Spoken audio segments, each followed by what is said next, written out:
Hi friends, నేను మీ Jayakrishna. Gautam voting పరంగా అయితే టాప్లో ఉన్నాడు, కానీ గేమ్స్ పరంగా అయితే ఏమీ ఆడట్లేదు. మన టికెట్ టు ఫినాలే జరిగిన టాస్కుల్లో కూడా పెద్దగా ఏమీ ఆడలేనట్టే కనిపించాడు. ఎందుకంటే ప్రేరణతో సమానంగా 5 పాయింట్స్ వేసాడు అనమాట.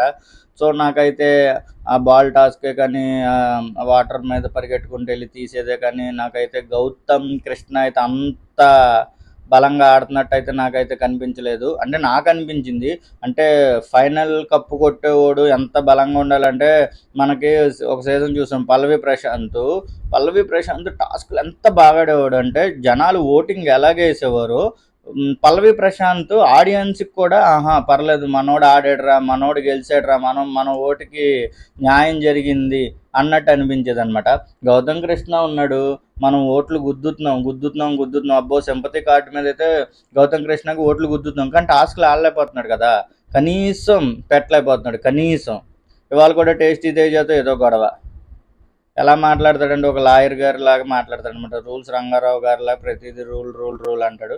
గౌతమ్ కృష్ణ గెలుస్తాడు కప్పు కాదంటలే కదా. కొద్దిగా టాస్క్లు ఆహమ్మ. ఇప్పుడు సపోజ్ మన ఇండియా టీం సర్లే వద్దులే కానీ, మనోడు గెలిస్తే మనకు కొద్దిగా ఆనందం కదా. మనం ఓట్లు గుద్దినోడు ఆహా మనం హీరో అని అనుకోవాలి కదా. కనీసం టాస్క్లు అయినా ఆడి గెలిస్తే కొద్దిగా ఓట్లు గుద్దిన వాళ్ళకి ఆనందంగా ఉంటుందేమో అని నేనైతే అనుకుంటున్నా అంతే. ఇది నాకు అనిపించిన అభిప్రాయం. ఇందులో అయితే ఏపీఆర్ టీఆర్లు లేరు. సో గౌతమ్ కృష్ణ ఇప్పుడు నిఖిల్ ఉన్నాడు. నిఖిల్ 99% ఎఫెక్ట్ పెడుతున్నాడు, ఆడుతున్నాడు. కనీసం 2 టాస్క్లు ఆడితే రెండు టాస్కుల్లోనూ విన్నర్ కింద ఉన్నామా, ఒక టాస్క్లో విన్నర్ కింద ఉన్నామా. అసలు అసలు అందరినీ నిన్న పెట్టిన ఫోటో చూసి అసలు గంట ఎవరిని కొట్టనివ్వాల. కనీసం అలా కూడా ఎఫెక్ట్లు పెట్టట్లేదే గౌతమ్ కృష్ణ. గౌతమ్ కృష్ణ గేమ్స్ మీద కాన్సన్ట్రేషన్ చేసి 1 వీక్ కొద్దిగా ఎంటర్టైన్మెంట్ చేస్తే ఓట్లు గుద్దిన వాళ్ళు కూడా ఆనందపడతారని నేనైతే అనుకుంటున్నాను. మరి కప్పు ఎవరు కొడతారో నెక్స్ట్ వీక్ చూడాలి. మ్యాక్సిమం 90% సింపతి కార్డ్ యూస్ చేసేటువంటి గౌతమ్ కృష్ణ కప్పు కొడతాడు అనుకుంటున్నా. మరి నిఖిల్ ఏం చేస్తాడో చూడాలి. నిఖిల్ ఫ్యాన్స్ సైలెంట్గా ఉన్నారా, లేకపోతే తన ఓట్లు తనకు పడుతున్నాయి ఏంటనేది మనకి ఈసారి ఎవరు విన్నర్ అనేది ఊహించడం కూడా చాలా కష్టంగా ఉంటుంది. గౌతమ్ కృష్ణ 90%, కానీ 10%తో 90%ని ఫిల్ చేయగలిగే శక్తి నిఖిల్కి ఉంది.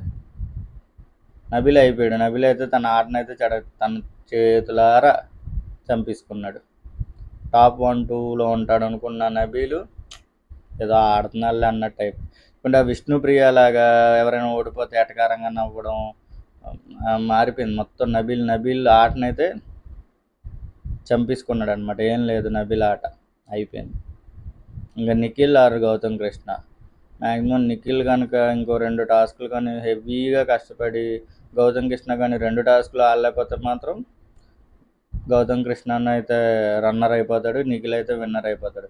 ఎందుకంటే నిఖిల్కి ఆ క్యాపబుల్ ఉంది, ఎఫర్ట్ పెడుతున్నాడు.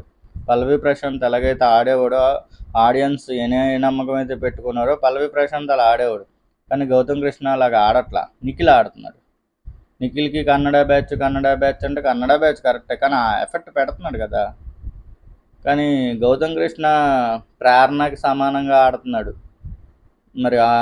మరి గౌతమ్ కృష్ణ ఫ్యాన్స్ అలాగే నిఖిల్ ఫ్యాన్స్ రేపు ఓట్లు ఎలా గుద్దుతారో చూడాలి నెక్స్ట్ సోమవారం నుంచి. ఉంటా. బాయ్, మీ జయకృష్ణ.